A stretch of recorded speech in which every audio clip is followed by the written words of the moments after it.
I must say that in speaking to this group, as I look around you, I can't see much of you right now, but I was looking at you when I was on the other side of the line.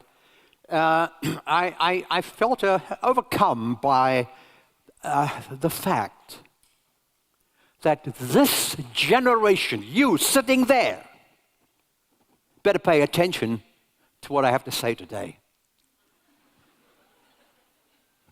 You are at the crux, the turning point, the fork in the road, call it what you like, of some tremendous and horrendous changes that will be coming to our world.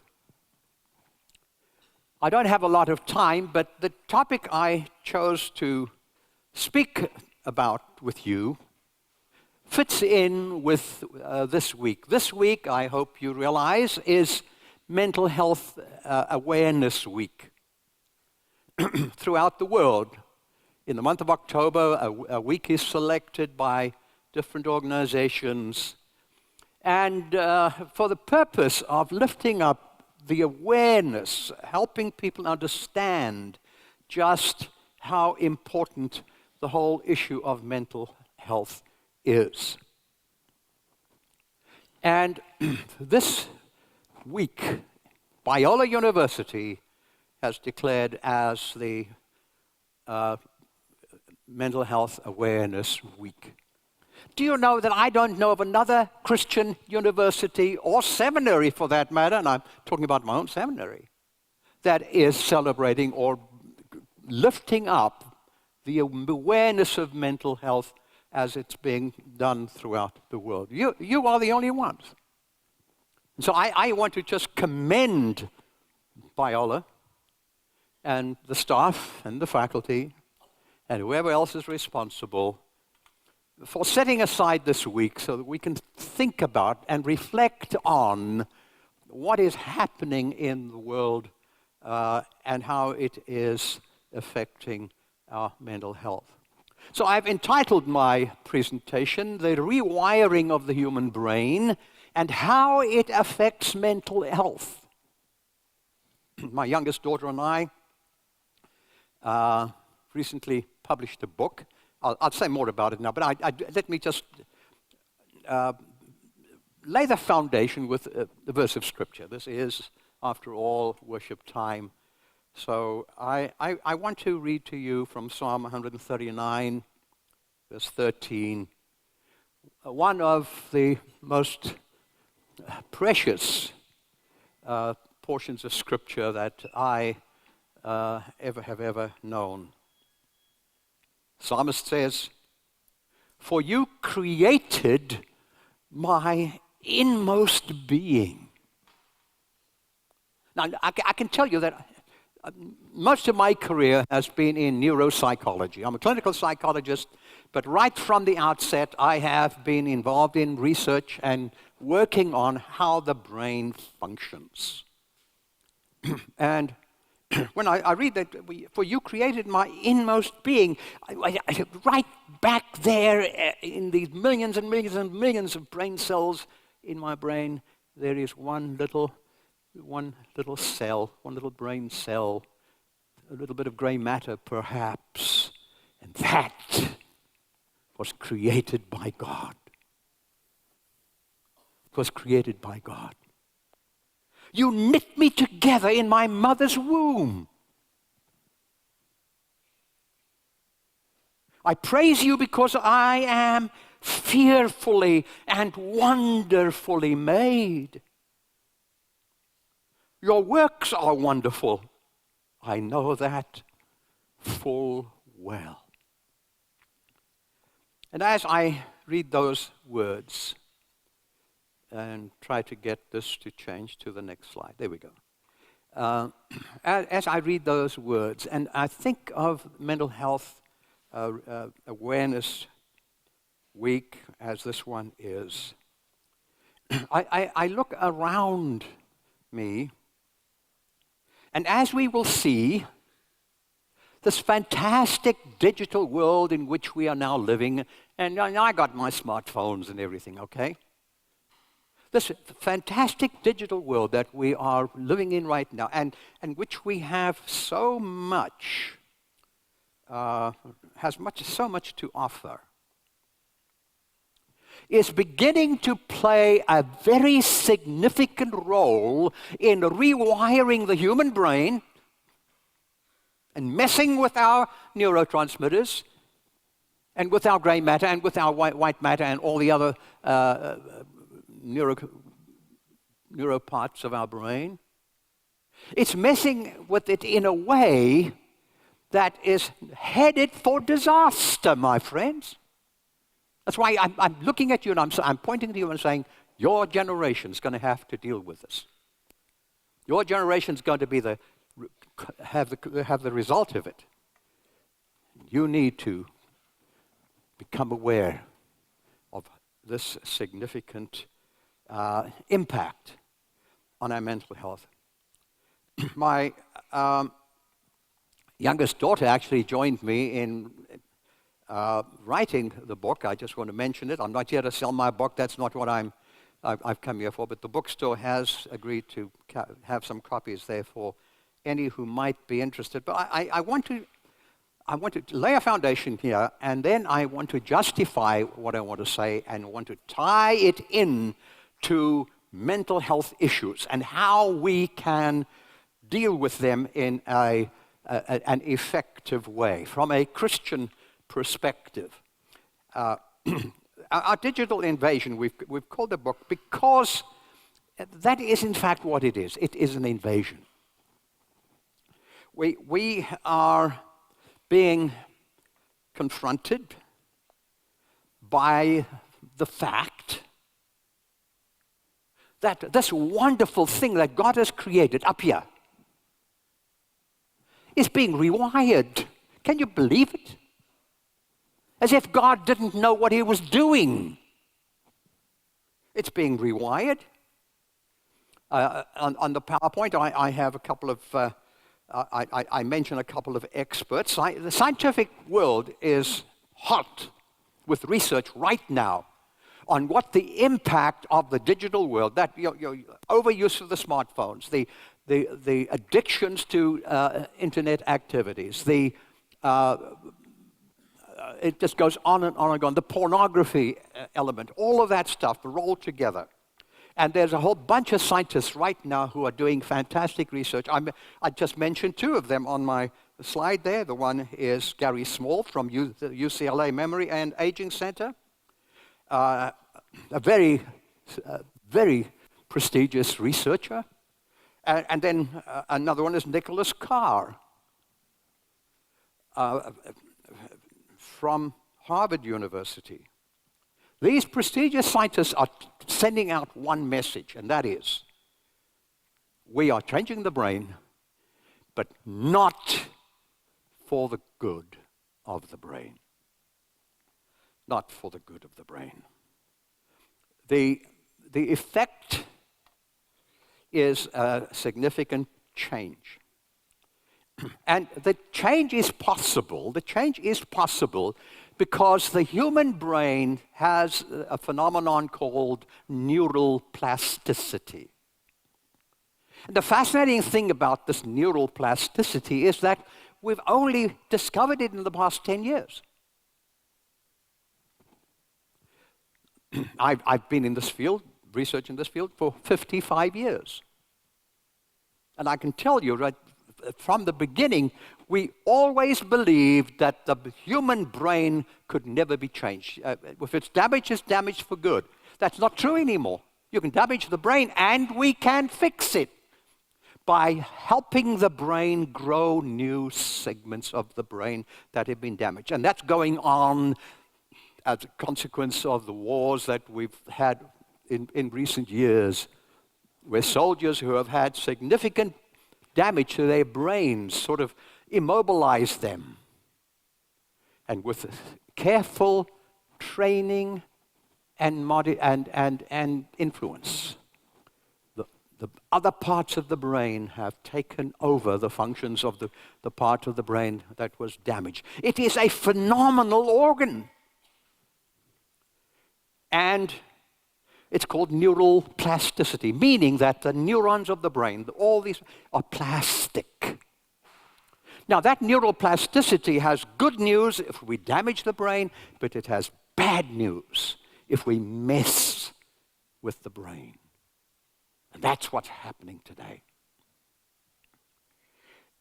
It can be rewired. And the question is, can it affect our mental health? My answer is yes. Yes, yes, yes. The way we are messing with the brain is also influencing and affecting our mental health. Let me just give you a few examples. Internet addictions. There's probably not one of you here today that isn't addicted to some aspect of the internet world. Internet addictions. All the research is showing that when you are at the level of addiction to the digital world, that amount of involvement with that world, your brain shrinks by as much as 20%. You have as much as 20% less brain neurons if you are addicted to the digital world, digital games, digital pornography, call it, doesn't matter what it is. I'll explain in a little while how it happens that this addictive property of our digital world is so powerful. 2 countries so far have come forward and said, we have to take action, we have to do something to protect our people. The first country was South Korea. It is phenomenal how South Korea has stepped forward. Because part of the reason for that was the South Koreans were among the most digitally addicted of all.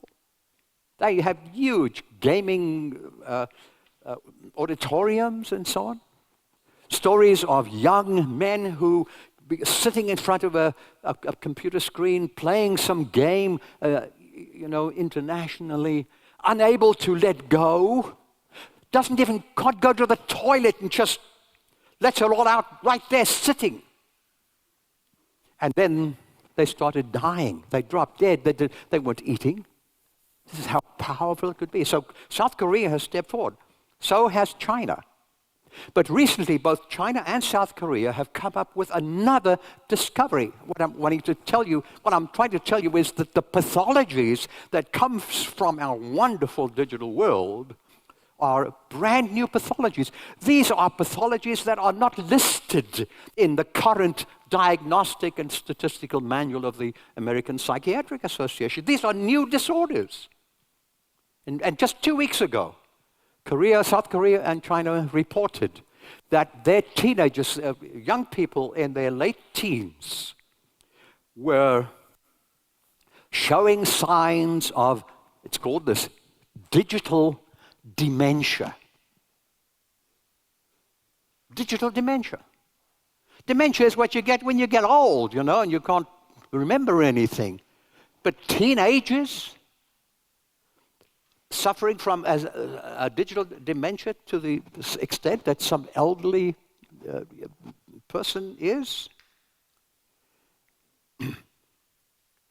Some of the scientists are saying that from their imaging studies of the human brain that becomes addicted to this digital world, they are saying that the brain scan, the ultra special scan of a brain that is digitally affected and addicted to the internet world, has the same appearance as cocaine addiction. So what the scientists are calling it now, electronic cocaine. These wonderful gadgets of ours. Electronic cocaine. Now let me just interject a comment at this point, because usually when I've presented this challenge to groups, and it really is just a challenge. It's a challenge for you. I'm challenging you to take control of this fantastic phenomenon, our digital world, and deal with it in the right way. So let me just underscore this point. I am not I am not an ignoramus when it comes to the digital world. I am not, they're called technophobic. I've had that label put on me several times. Oh, he's technophobic. He's afraid of technology. Oh, come on, man. I was building and programming computers before you were born. My doctoral dissertation, the late 1960s, was the first dissertation conducted in the University of Natal in South Africa that used a computer to do the statistical analysis. Mine was the first. The university didn't have a computer. It was a friend of mine at the church. His company had bought a computer. And I asked him if I could perhaps come and use it. He said, sure. So in the evenings, he'd let me use this big thing in a big room. The problem is there were no programs for statistical analysis. So I had to write the program that did the statistical analysis, the very first dissertation. I built my first computer in the mid-1970s. And guess who was building computers at the same time? Bill Gates. Bill Gates built the same, it was a computer kit that a company had put together, and he was building it while I was building it, because at that time I was now at Fuller Seminary as a professor doing research, brain research and so on, and I needed a computer, so I built this one. It wasn't much of a computer. If you know what 3K of memory is, it had 3K of memory. But it could do things, repetitive things that were phenomenal. When I became the dean, I bought every faculty member. This was way back, 1983 about, when I became dean. And then there was a sort of a laptop computer called the Osborne. Tiny little screen like this. They used disks. But it could do word processing. Have you any idea how bad how in those days, before we had word processors? Well, my professor, my doctoral dissertation is about 800 pages. And I dreaded the day going to my professor. And he says, the whole section around page 20 and to 30, that was not what he wanted. He wanted it all changed. So my wife had to retype 800 pages. I mean, before there were word processors, that's what you had to do. I bought these Osbornes for every faculty member. Half the faculty member rejected them, said, no, they'll never be of any value. I have those Osbornes in storage at Fuller Seminary, by the way. They'll probably be worth a lot of money one day. I'm trying to say that I know this technology. It's in my body. I program, I build electronic gadgets all the time. So how can it possibly rewire the brain? Let me tell you. What the digital environment, the digital natives, you are all called, that's what you are called, the digital natives. The other older folks who were not born in the computer world, they are digital immigrants. But you're the digital natives. Digital natives now spend an average of 8.5 hours a day exposed to digital technology. With what result? There is a dramatic increase in the brain's white matter. It's called the white matter. It's the lower part of the cortex. That matter is growing in your brains, okay? At the expense of the gray matter, which is declining, which is vanishing, decreasing. It's the gray matter that decreases. And the effect of this is that it speeds up.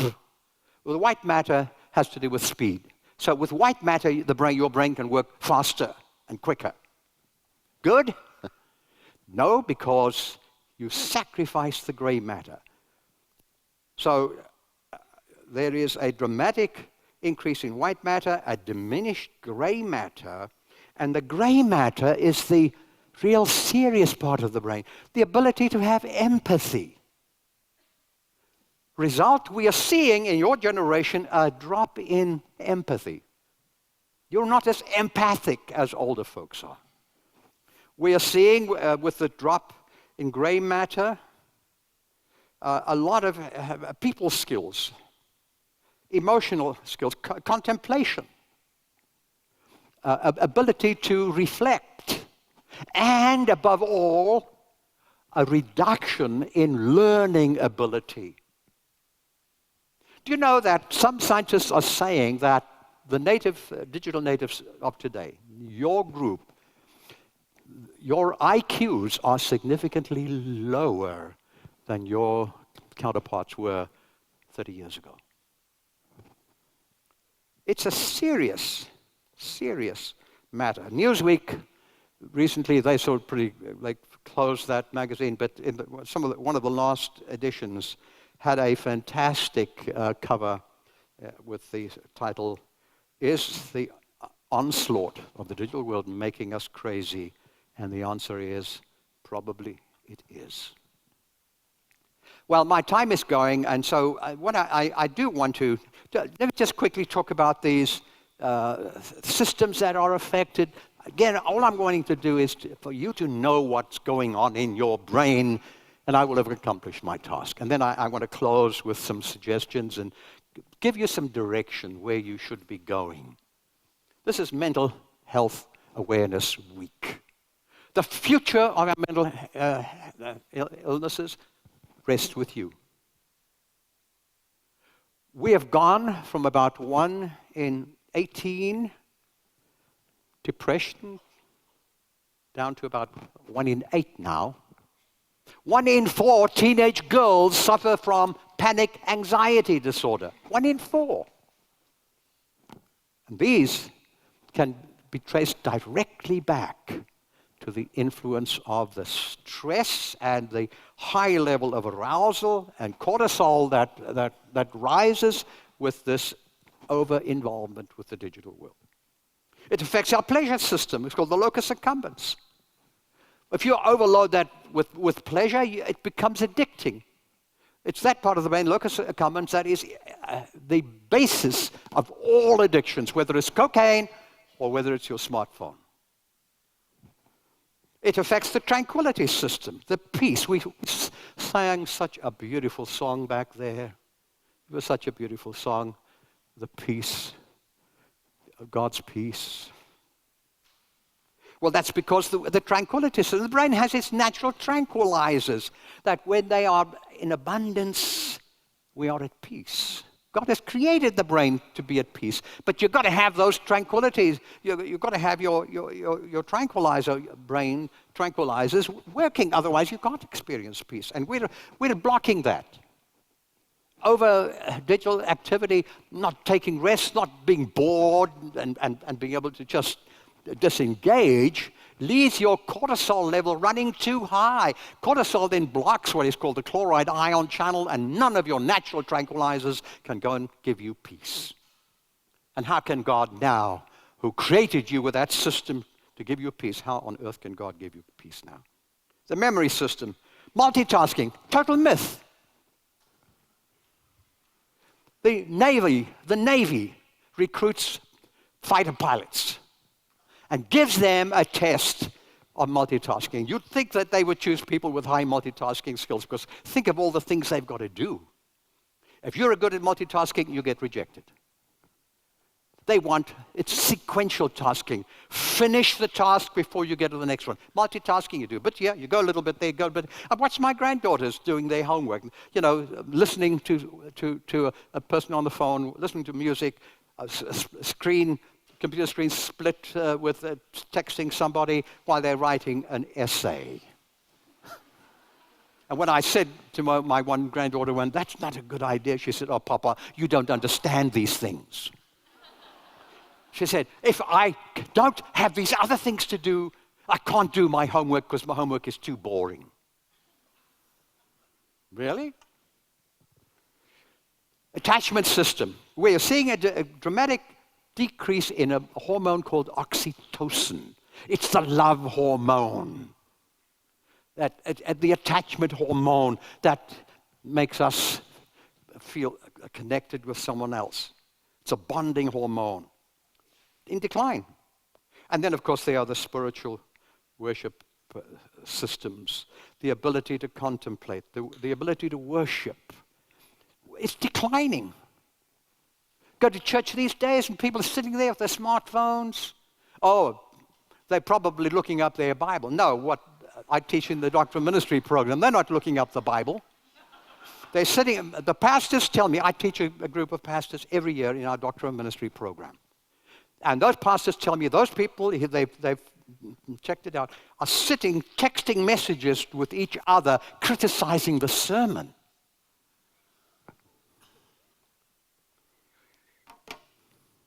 And as I close, my book and my daughter and I lay out certain strategies for dealing with the digital world, but it's basically just one principle. The principle is simply to bring it under control. I'm not getting. Bring it under control. Discipline. Don't spend 1 o'clock in the morning texting friends because that will rob you from sleep. And you don't get enough sleep, your brain is going to be in serious trouble. There's my one grandson texting his grandmother, my wife.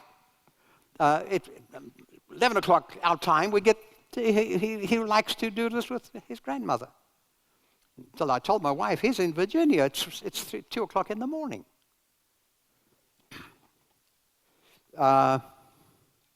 We need to protect our brain. We need to set limits. We need to set boundaries. We need to control the wonderful, fantastic technology that we've got. We need to control it. We need to set limits. We suggest that you do a digital fast, or fast, as you would say, every now and again. Have a digital fast. But whatever else you do, make it your commitment that you will control your technology and not let the technology control you. We lay out many principles for doing this. My family, all of us are doing it personally. And if you can do that, your generation could be the greatest generation that has ever lived. If you don't, I feel sorry for you. Biola University offers a variety of biblically centered degree programs, ranging from business to ministry to the arts and sciences. Visit biola.edu to find out how Biola could make a difference in your life.